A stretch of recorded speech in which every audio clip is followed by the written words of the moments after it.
Seja muito bem-vindo e bem-vinda ao podcast da BHH. As novidades da hematologia, hemoterapia e terapia celular, você ouve a seguir no nosso episódio do Hemoplay Podcast.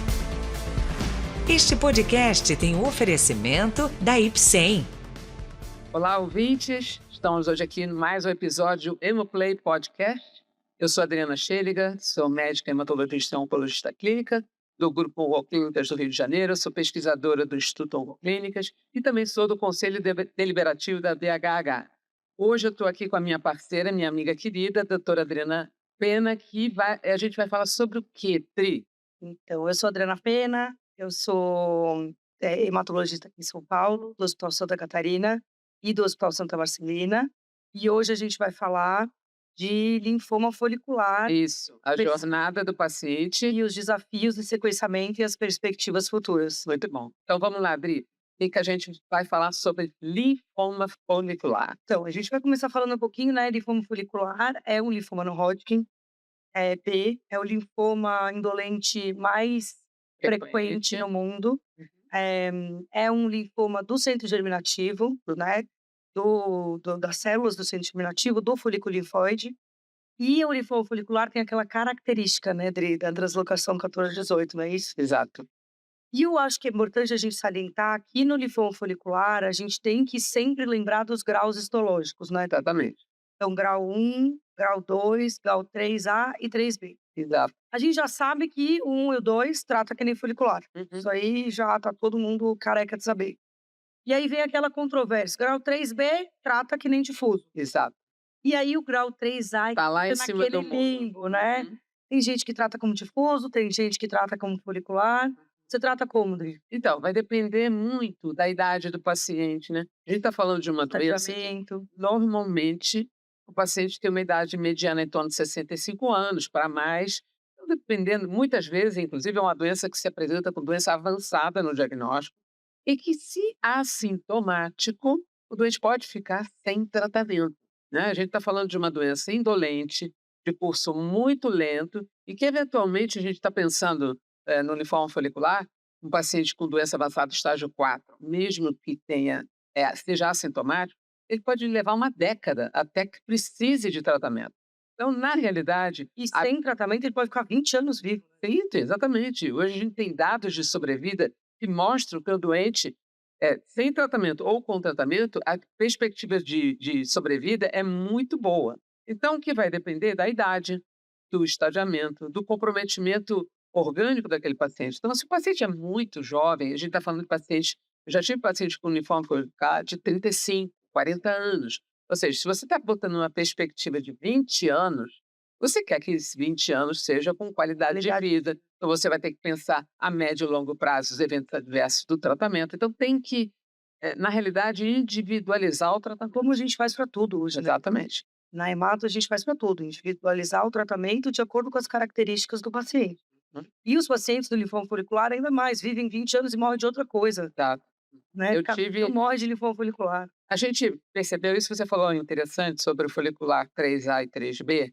Muitas vezes, doença muito avançada, com um componente, eventualmente, de grandes células, que é o 3A, e não é ainda um linfoma difuso, né? E esse paciente pode ser tratado como um linfoma indolente ou, eventualmente, tratado como um linfoma agressivo. Se ele for muito jovem, você coloca, por exemplo, um antracíclico, num protocolo como o R-CHOP, e esse paciente lá na frente vai desenvolver toxicidade cardíaca, alterações como insuficiência cardíaca, vai comprometer muito a Neurotoxicidade. qualidade de vida. E a gente melhorou muito o tratamento desses pacientes, né, a médio e longo prazo. Então, a gente tem que pensar nessa perspectiva do paciente lá na frente. E sempre para tratar precisamos pensar em índice prognóstico, né, Dri? Isso. Então a gente tem alguns índices prognósticos, né, para avaliar o linfoma folicular. Um deles é o FLIP clássico, né? Todo mundo deveria fazer e classificar o paciente no FLIP. Que, na realidade, são dados muito simples, né? Muito simples. São dados clínicos do paciente e alguns dados laboratoriais e Um demais. laboratório comum. Comum. É nada demais. A gente tem os critérios de Guelph que ajudam a gente também na tomada de decisão de tratamento, exatamente. né? Então, se o paciente tem algum critério de Guelph, você precisa analisar se está na hora de começar a tratar, né? Exatamente. E a gente também tem o POD, Pode, exato. Pode 24. Pode E é 24. interessante que a doutora Casulo, quando publicou, e é interessante você ler no artigo, todo mundo que não leu deve ler. Deve ler. Esse artigo ele mudou muito a nossa perspectiva, não só do prognóstico do doente ao diagnóstico, mas na jornada dele. Então, se você começar a tratar esse paciente e ele recidivar em 24 meses, a gente sabe que esse é o paciente de pior prognóstico, né? Então, esse doente talvez seja o doente que a gente precisa estar envolvendo estudo clínico mais frequentemente para poder entender o que existe e ele falha e o outro não falha com mais de 24 E meses. poder entender antes dos 24, né, Dê? Poder entender lá no diagnóstico, para que a gente possa já tratar melhor esse paciente. Isso. E isso a gente não sabe ainda. Mas uma coisa que eu queria deixar claro, que nesse trabalho da doutora Casulo, que é do grupo de folicular, eu esqueci agora o nome do grupo, mas enfim, a ideia é olhar esse paciente a partir do momento que ele começa a tratar, Começa a não é tratar. do diagnóstico, Ali naquele momento em que você vai ter necessidade de tratamento, necessidade terapêutica. qual é, né? Quais são esses fatores prognósticos que influenciam na POD? E Porque a hora que você já está lá, você já perdeu 24 meses. E outra coisa, eventualmente o doente ele recai com mais de 24 meses, ou seja, ele não tem POD 24, e na recaída não necessariamente a gente vai precisar tratar. Sim, ele vai poder ficar em continuation. Eu agora estou com uma paciente recente, relativamente jovem, ela tem menos de 60 anos, e ela fez uma recaída tardia ao primeiro tratamento com doença assintomática. E aí você tem que entender a doença e explicar ao paciente, não, fica tranquila, você não precisa tratar agora. No momento que a gente definir que precisa tratar, eventualmente a gente vai tratar ela melhor. Eu vou te dizer mais, eu tenho um caso de um paciente que era folicular, começou a tratar, transformou para um difuso, Isso. tratou o difuso, fez um PET, tinha doença, era um folicular, faz 5 anos que ele está sem tratamento. Então, isso é uma outra coisa que é Ele interessante que tratou o você difuso, falou. sobrou um folicular ali, vamos deixar esse folicular ali. Existe uma proporção de pacientes que correm o risco de transformar para um linfoma mais agressivo. Isso a gente já sabe que isso acontece. A gente ainda não consegue definir quem transforma.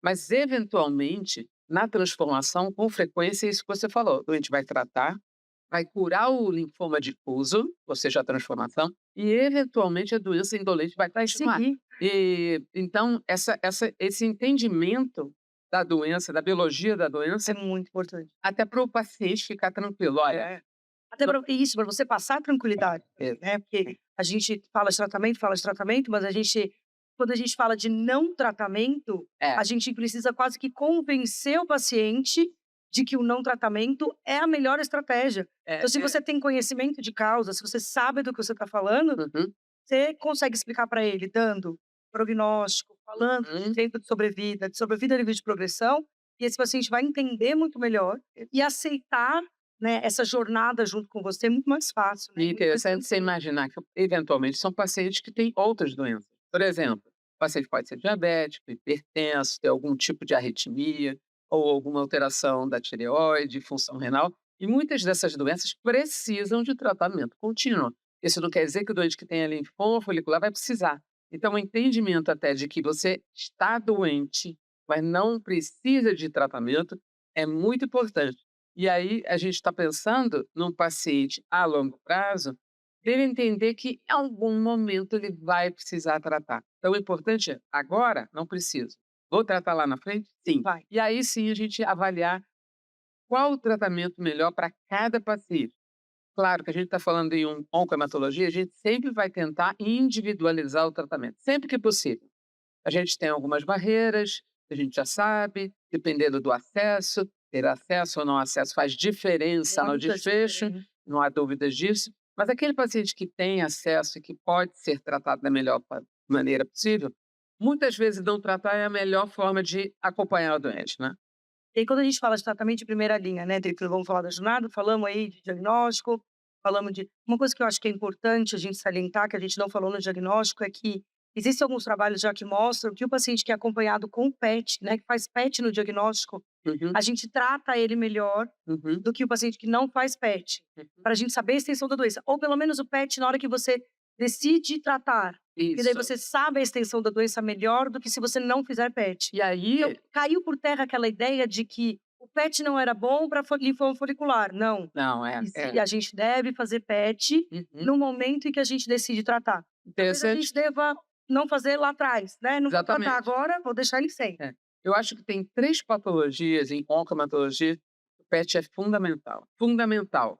É o difuso grande células, claro, e todas as suas variantes, né? Não vou falar em Burkitt, etc. Linfoma difuso, os linfomas agressivos, o linfoma folicular e o linfoma Hodgkin. Esses são os 3 doentes, se você tivesse que escolher PET, são Só tenho 3 PET para fazer, vou fazer isso, esses 3. exatamente. Então, eu acho que isso é uma coisa importante. E aí, o doente que acompanha, como você está falando, e fez um PET no momento em que a gente vê, o doente tem doença, não tratou, mas ele progrediu, é importante porque você eventualmente tem um PET com uma captação SUV alto e você vai fazer uma biópsia, porque aí você quer saber se ele transformou. E aí a sua conduta inicial de primeira linha vai ser diferente. E o DHL te ajuda nisso também. Exatamente. DHL e o beta-2 microglobulina, que está no FLIP2, né? São Exatamente. 2 marcadores que te ajudam a pensar. Às vezes, se você tem linfoma folicular com DHL tão alto, Uhum. será que ele não transformou, né? Será que isso Isso. aqui não é uma transformação? Ou ele vinha com DHL estável, agora subiu o DHL. São marcadores importantes para a gente estar atento no momento de tratar. Né? E aí, quando a gente fala de primeira linha, né, Andressa, que assim, a gente está até já... foi o tempo que a gente fazia RCVP ou até R-Shop, R-Mini-Shop para todo mundo. A gente tem outras opções de primeira linha. A bendamucina veio para mudar um pouquinho a nossa ideia de como tratar o paciente, né? Os esquemas com R-Benda. A gente sabe que a bendamucina talvez não seja a melhor droga para pacientes muito idosos, né? Acima de 60, 65 anos, com uma toxicidade. Alguns estudos mostrando até mortalidade relacionada ao tratamento maior com bendamucina, mas veio de qualquer jeito para mudar o tratamento, né? A gente conseguir fazer um tratamento que não envolva uma quantidade de efeitos colaterais a longo prazo tão intensa, apesar de que a gente ainda tem neoplasia secundária com bendamucina e tal, mas acho que a bendamucina foi uma mudança mesmo, Isso. né, na primeira linha. Interessante que a bendamucina, ela é uma droga que tem a vantagem de não ter cardiotoxicidade. Então, se você está pensando num paciente que já tem um comprometimento, já tem alguma doença cardiológica e precisa tratar a bendamucina, é uma droga interessante. De um modo geral, ela vem junto com o anti-CD20, que, aliás, o anti-CD20 faz parte do tratamento dos linfomas B. Aliás, o rituximab foi aprovado pela primeira vez em 96 ou 98, agora não me lembro com certeza, para folicular refratário. E depois ele foi trazido para as outras indicações e hoje tratar um linfoma B sem anti-CD20 é impossível. Nós temos hoje outros anti-CD20, como o obinutuzumab, né? Tem protocolos com Benda e Obino, tem protocolos com CVP e Obino, tem protocolo com CHOP e Obino, enfim. De qualquer forma, a imunoquimioterapia faz parte do tratamento do paciente com folicular. A única questão que eu queria só ressaltar é que nós vivemos um período muito complexo durante a pandemia e esses doentes, fazendo essa combinação anti-CD20 e o Benda, faz uma imunossupressão muito profunda. Então, são doentes que, eventualmente, fazem maiores infecções, maiores complicações pelo Covid. Então, a gente viu pacientes com... A gente teve muitos óbitos durante a pandemia. Ficou até recomendado não usar, né? Exatamente, Então, e o interessante é que é dinâmico, né? A droga entrou com a combinação do novo anti-CD20, o obinutuzumab, que é uma molécula mais moderna, digamos assim, mais potente, mais eficaz, mas também faz mais citopenia, mais imunodepressão. Então, são todos os cuidados que é aquela coisa, a gente vai individualizar o paciente. Mas, de fato, é uma droga muito importante nesse cenário. E por conta da imunodepressão que a gente precisa prestar atenção nos pacientes mais idosos, que já são imunodeprimidos, né? E aí eu queria aproveitar e lembrar a todos que estão nos ouvindo que qualquer doente com uma doença como folicular, no momento, mesmo que você não vai tratar, atualiza a carteira de vacinação desse paciente. Esse é fundamental. Já está prevenido. Exatamente. Hoje nós precisamos vacinar todos os pacientes que têm imunodepressão pela doença para pneumonia, para o H1N1, né, para a gripe sazonal, Hoje tem para Zoster. herpes zoster, é muito importante, essa é uma vacina muito eficaz. As É vacinas de claro, Covid. as do Vacina de Covid. Covid, todo então, vacinar, pegar a carteira de vacinação do paciente e atualizar antes de tratar, que aí ele dá chance dele fazer a conversão e ficar mais imunizado do que quando começa a fazer o tratamento, né.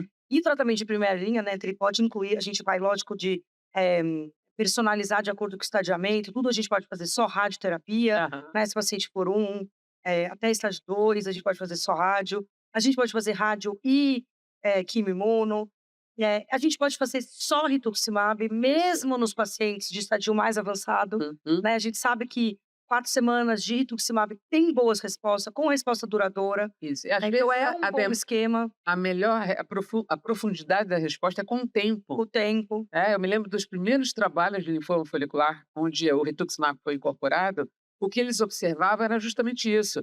O paciente, nas primeiras 4 semanas, respondia, mas não respondia profundamente, e com a manutenção, ele ia respondendo à medida em que fazia a manutenção, havia um aprofundamento da resposta. Mas lembrando que não adianta você fazer mais do que 4 semanas, né. Não. Os estudos mostraram que 5 semanas não faz diferença em relação a 4, mas a manutenção aprofunda essa resposta nesses esquemas em que a gente faz essas tratamento curto, assim, mas que é muito benéfico, né. Eu tenho um paciente que era jovem, Uhum. linfoma follicular, grau 1, e eu orientei ele que ele não precisava tratar, mas ele não conseguiu, não chegou lá.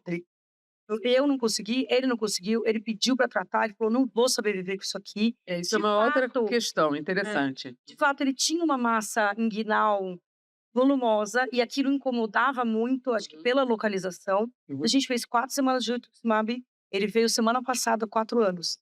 4 anos só por 4 semanas. 4 semanas. Então, isso é interessante. Então ele Às tá ótimo. vezes, a solicitação do paciente, mesmo que ele não tenha indicação, acaba levando a gente a fazer um tratamento que está aprovado, mas você vai fazer mais curto, com menos toxicidade Tá. e aumentar o tempo para o próximo tratamento. Eu acho que é uma coisa interessante em termos de endpoint para os doentes, porque você vai tratar, eventualmente você tem uma resposta parcial, uma resposta completa, e o próximo tratamento dele pode demorar bastante. Isso realmente, de fato, as terapias de primeira linha trouxeram para esse cenário de paciente. E as terapias de primeira linha também mostraram, e a grande maioria das terapias no folicular, né, quando a gente compara uma terapia com a outra, o que a gente muda é sobrevida livre de progressão. É. Muitas delas não têm diferença de sobrevida global, se a gente Uhum. for olhar a fundo, né. Hoje tem alguns trabalhos, até na segunda linha, que aumentam sobre a vida global. Mas essa é um endpoint difícil de Difícil. você alcançar na primeira linha. Até porque você tem que ter muito tempo de Muito segmento tempo para de dizer que segmento. teve diferença. Eu me lembro o Guglielmini, lá em Lugano, em Bellinzona, né, comentando que ele trabalho de primeira linha em folicular, ele passava de residente para Pois é. residente para residente, porque não conseguia chegar em sobrevida global nunca Nunca. na primeira linha, né. Isso aí. E aí, quando a gente então, primeira linha, né, R-CHOP, CVP, R-Venda, Radioterapia, radioterapia, ritumonoterapia, a gente, poderia até fazer R-Lena isso, e, né, exato. Esse é um estudo interessante, né.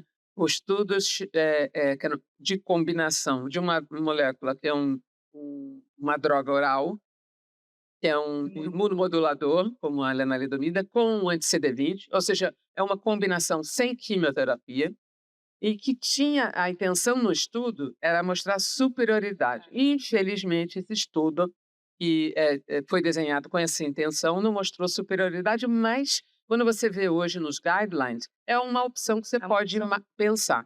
Ela está aprovada para a segunda linha, mas Aqui no Brasil tá dependendo, aprovado pra segunda linha, né. é uma terapia interessante. E aí, quando a gente fala de segunda linha, né, e a gente, precisa começar a conversar sobre novos tratamentos que apareceram aí. E aí eu sempre lembro da sua experiência com os inibidores de PI3K. Eu queria que você contasse, você participou do Cronos, no Então, esse é uma droga interessante. É uma droga que tentou chegar para não só para folicular, tentou mas de como tudo, né, coitado, LLC. É uma droga que é uma droga. né. E aí a gente viu que inibidor de PI3 quinase tem a sua eficácia, tem a sua experiência em LLC, em linfoma folicular, mas ele é muito tóxica. Tóxica do ponto de vista gastrointestinal, Às vezes os pacientes fazem hiperglicemia, ela não é fácil de manejo, é uma droga que acabou sendo engavetada. A minha impressão é que os inibidores de PI3 quinase, eles não vão chegar no Brasil e eles vão realmente ficar Então, para algumas moléculas foram até retiradas do mercado, né? totalmente rejeitados pela própria indústria, né? E aí esses inibidores de PI3K, só pra gente saber, são copolisib, dalalisib. Eu acho que o único que ainda está aberto assim, para comercializar, que está em indicação, é o copolisib para folicular, na segunda linha ou mais, né? Mas mesmo assim, com toxicidade De muita bem toxicidade. Eu acho que no estudo clínico ele se justifica, eventualmente, mas é muito difícil você manter um paciente difícil manejar no dia a dia, né? no dia a Porque dia, estudo muito clínico, a complicado. gente sabe que a gente tem outra possibilidade de manejo, né?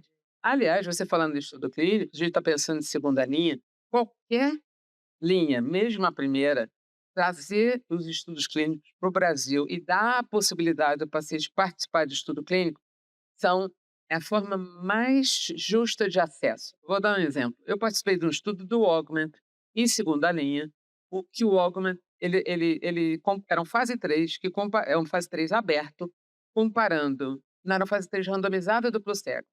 Ele comparava Ritux placebo com Ritux e Lena.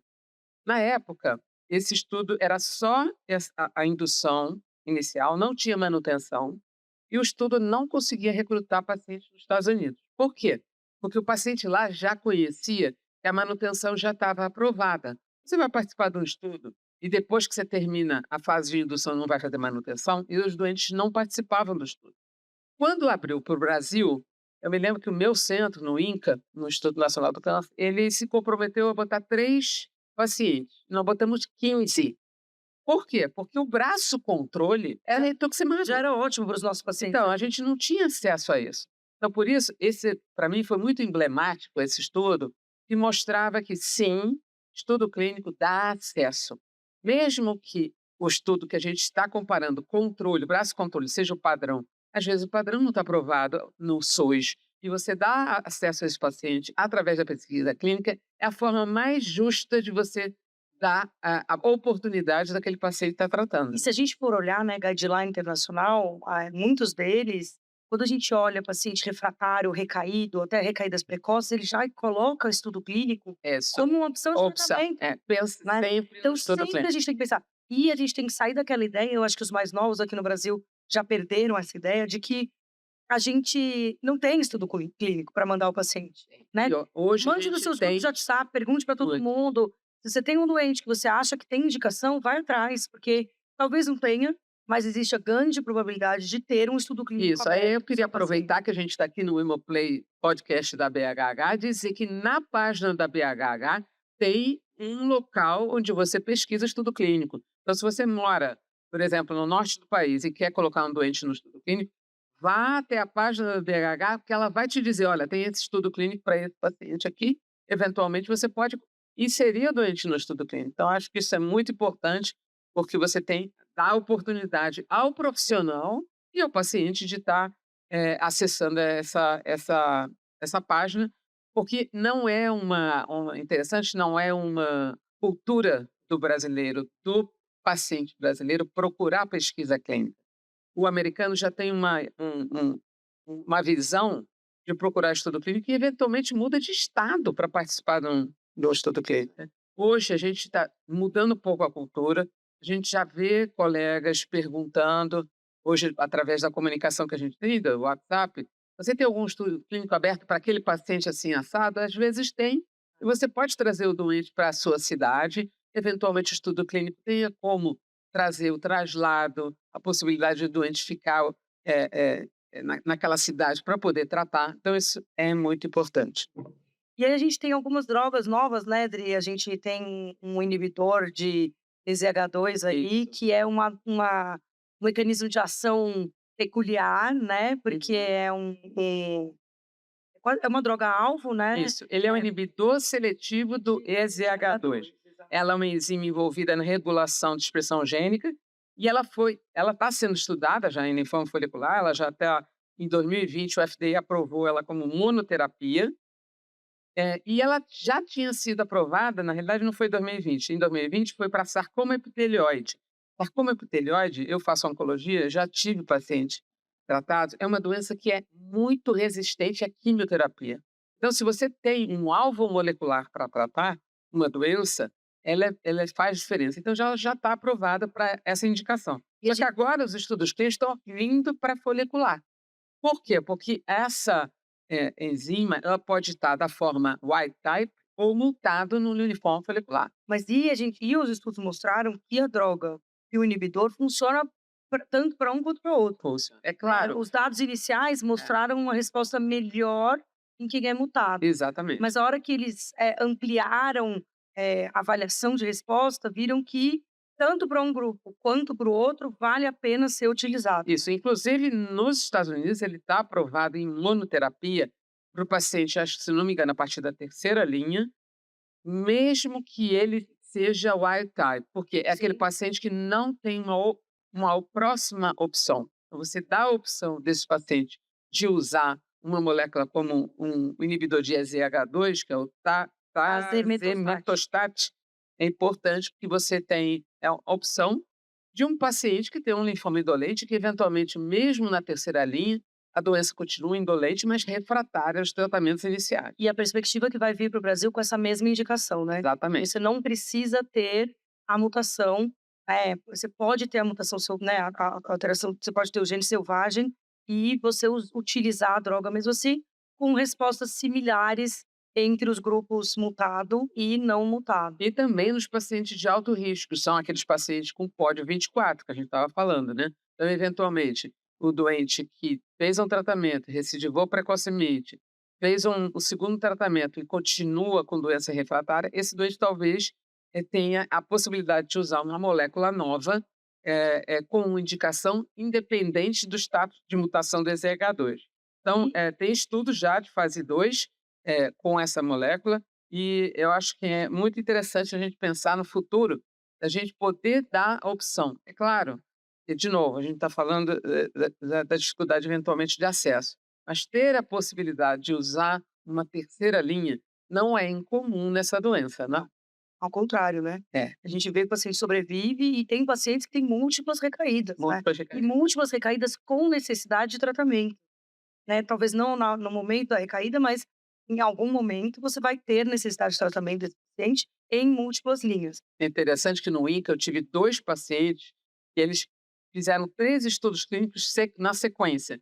Saía de um estudo clínico, progredia, tinha um outro estudo clínico, quer dizer, até o interesse do paciente participar. Aí o terceiro doente, eu me lembro, que estava na mesma situação, estava indo para o terceiro estudo clínico, não conseguiu ir porque transformou. Então você vê que interessante. O conceito, eventualmente, 2 pacientes de quererem participar, porque é a forma que eles vão conseguir ter até uma sobrevida maior. E a primeira vez que ele entendeu isso, as outras vezes foi muito mais fácil. Muito mais fácil. Até porque a gente percebia que ele tinha um comprometimento com o estudo muito bom. Acho que foi uma experiência bacana ver os doentes. E aí a gente tem que falar de bispecífico, né? Isso. Então, bispecífico para folicular, hoje a gente tem epicoritamab Uhum, e a gente tem mosunetuzumab, uhum. que são moléculas que funcionam recrutando o seu sistema imune, né? Isso. Então, é uma molécula que tem um anti-CD3, um anti-CD20, ou uma molécula que... E aí vai juntar o sistema imune com a célula de interesse, vamos dizer assim. Então, Ele vai acordar o linfócito T, diga alô, exato. vamos Vamos funcionar. lá, né? É. Vamos trabalhar. O linfoma fez você ficar meio quieto aí, sem saber para que lado você tem que correr. Agora vamos trabalhar. E os bispecíficos, na minha opinião, vêm para revolucionar o tratamento oncohematológico e que dirá oncológico mais para frente, talvez, mas que são drogas que a gente chama de off the shelf, né? Estão ali prontas para a gente utilizar. Não são drogas de manufatura, que nem são o CAR-T. Uhum. Tem um custo adicional, né? Se a gente pensar num anticorpo monoclonal simples e num anticorpo monoclonal bispecífico, Uhum. é lógico que os bispecíficos ainda têm um custo muito maior, mas tem respostas muito boas, né? Não, e a gente vai imaginar o seguinte: qual vai ser a gente tem um número de pacientes, eventualmente, pequeno que vai utilizar, mas essa chegada tanto da terapia celular, a gente está falando de terapia celular diferente de que é transplante, a gente Exato. vai falar de transplante ainda, mas CAR-T e biespecíficos, eles vieram para ficar, não há a menor dúvida disso.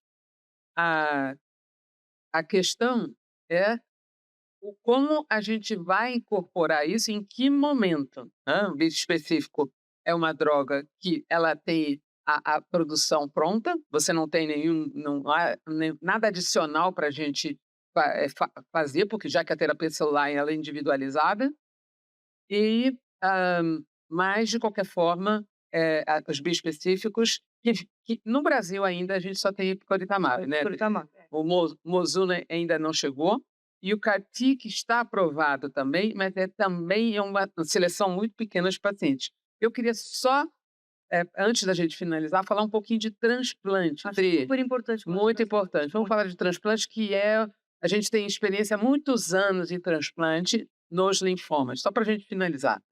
O transplante no folicular é meio controverso, né? Se não é, tem que fazer, a gente já sabe aonde colocar, né? No difuso, você sabe exatamente onde você tem que colocar o transplante. Claro. Foi, né, refratário ou recidivou, segunda linha, vou fazer quimioterapia de alta dose, transplante autólogo. No folicular fica essa coisa, né? Alogênico, autólogo. A gente sabe que o alogênico, assim, talvez algum caso muito mais... Muito raro. Muito raro. Mas o autólogo, ele tem um papel nos pacientes com recidivas precoces, né, Dri? Paciente fit, jovem, com recidiva precoce, aquele POD12, que a gente sabe que mudou, né, que existe a possibilidade. E a gente aqui, aí você falou, né, a gente, no mundo inteiro e aqui no Brasil também, a nossa experiência com o transplante, principalmente transplante autólogo, é muito positiva. E a nós gente temos sabe no SUS. fazer. Isso é uma ferramenta importante. A gente não pode esquecer que disponível, exatamente. Então, acho que a gente tem que falar de transplante. E, lógico, a gente tem aprovação de CAR-T já para usar para folicular. São terapias caras, mas que a gente espera que, ao longo do tempo, talvez, a gente tenha um barateamento, como a gente teve do rituximab, de quando ele começou, e para hoje a gente ter disponível no SUS. E eu acho que, além disso, a gente tem estudo clínico chegando. Eu participei recentemente de um novo estudo clínico, novas moléculas, como o anti-BCL2, que é o Sonrotoclax, em monoterapia ou em combinação com zanubrutinib, ou seja, zanubrutinib com obinutuzumab. Tem muitas opções em estudos clínicos, em fase 2, provavelmente vem em fase 3. Então, eu acho que nós estamos num cenário muito profícuo, digamos assim. Muito promissor. Temos oportunidades, e eu acho que o linfoma folicular, como outros linfomas, nós estamos hoje felizes de poder dar opções aos pacientes. E eu queria, então, a gente finalizando, Tri, agradecer digamos, o suporte da Ipsen para esse podcast. Eu acho que foi muito bom a gente falar um pouco, se a gente deixasse, a gente ia ficar aqui até amanhã. Porque a gente tem o nosso podcast, então a gente fala mesmo. E dizer que a BHH é muito feliz com essa iniciativa do podcast. Isso. Podcast, as pessoas ouvem indo para o carro, então agradecer a BHH também pela oportunidade de estar aqui falando de um assunto que tem muita novidade, que é o linfoma folicular, que ficou adormecido por muito tempo, né? Claro. Está cheio de novidade. Muito obrigada. Obrigada. Ipsen, obrigada, BHH, pela oportunidade. Até o próximo Hemoplay Podcast. Com acesso a muita informação sobre as especialidades e diversos temas pertinentes na voz de quem entende.